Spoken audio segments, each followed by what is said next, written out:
오늘은 2022년 6월 26일 연중 제13주일 교황주일입니다. 성부와 성자와 성령의 이름으로 아멘. 루카가 전한 거룩한 복음입니다. 하늘에 올라가실 때가 찾아 예수님께서는 예루살렘으로 가시려고 마음을 굳히셨다. 그래서 당신에 앞서 심부름꾼들을 보내셨다. 그들은 예수님을 모실 준비를 하려고 길을 떠나 사마리아인들의 한 마을로 들어갔다. 그러나 사마리아인들은 예수님을 맞아들이지 않았다. 그분께서 예루살렘으로 가시는 길이었기 때문이다. 야고보와 요한 제자가 그것을 보고 주님, 저희가 하늘에서 불을 불러내려 저들 불살라 버리기를 원하십니까? 하고 물었다. 예수님께서는 돌아서서 그들을 꾸짖으셨다. 그리하여 그들은 다른 마을로 갔다. 그들이 길을 가는데 어떤 사람이 예수님께 어디로 가시든지 저는 스승님을 따르겠습니다 하고 말하였다. 그러자 예수님께서 그에게 말씀하셨다. 여우들도 굴이 있고 하늘의 새들도 보금자리가 있지만 사람의 아들은 머리 기댈 곳조차 없다. 예수님께서는 다른 사람에게 나를 따라라 하고 이르셨다.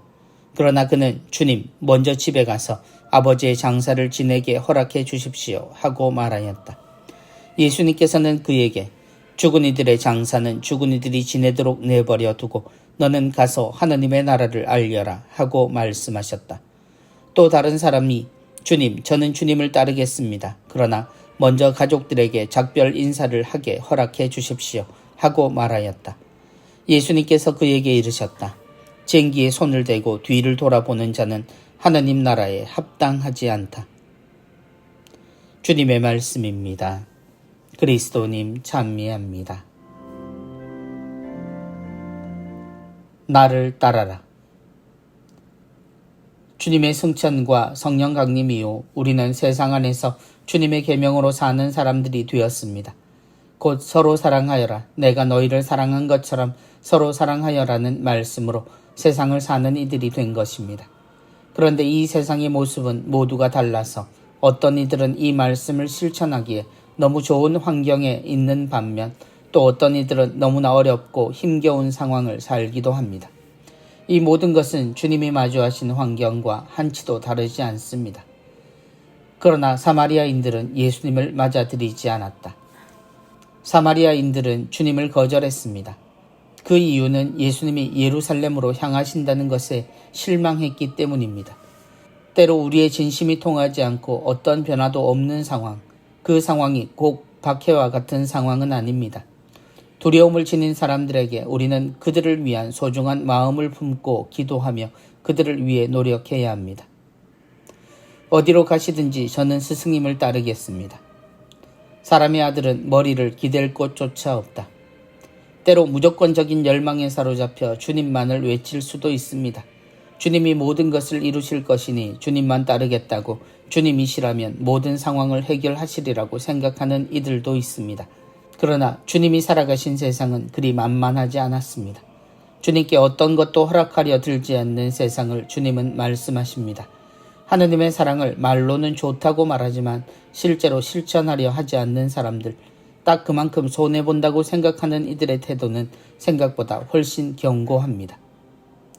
주님, 먼저 집에 가서 아버지의 장사를 지내게 허락해 주십시오. 주님을 사랑하지만 자신의 상황에 갇혀 벗어나지 못하는 사람들도 있습니다. 주님을 누구보다 사랑하지만 자신이 먼저일 수밖에 없는 상황에서 사람은 사랑의 기회를 놓쳐버립니다. 그리고 죄책감만 쌓이며 도무지 그 상황을 벗어나지 못합니다. 주님은 그런 이에게 전에 없이 강하게 말씀하십니다. 죽은 이들의 장사는 죽은 이들이 지내도록 내버려 두고 너는 가서 하느님의 나라를 알려라. 냉정하신 예수님의 말씀이지만 현실에서 우리가 해야 할 일은 용기가 필요합니다. 모든 것은 옳지 않거나 의미가 없어서 주님을 따라야 하는 것이 아닙니다. 그러나 사랑이란 언제나 그 즉시 가장 필요한 것에서 열매를 맺습니다. 우리가 벗어나지 못하는 미련과 가장 중요하다고 생각하는 자신의 환경에서 과감히 일어날 수 있을 때 우리는 비로소 필요한 사랑을 할 수 있게 됩니다.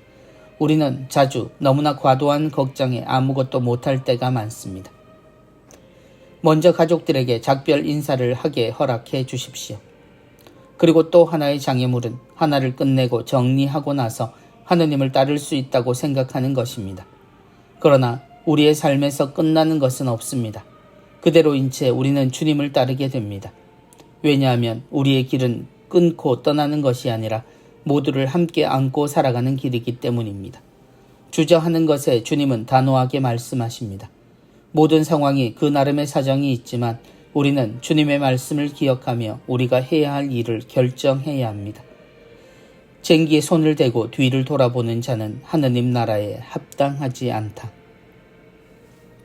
성부와 성자와 성령의 이름으로 아멘.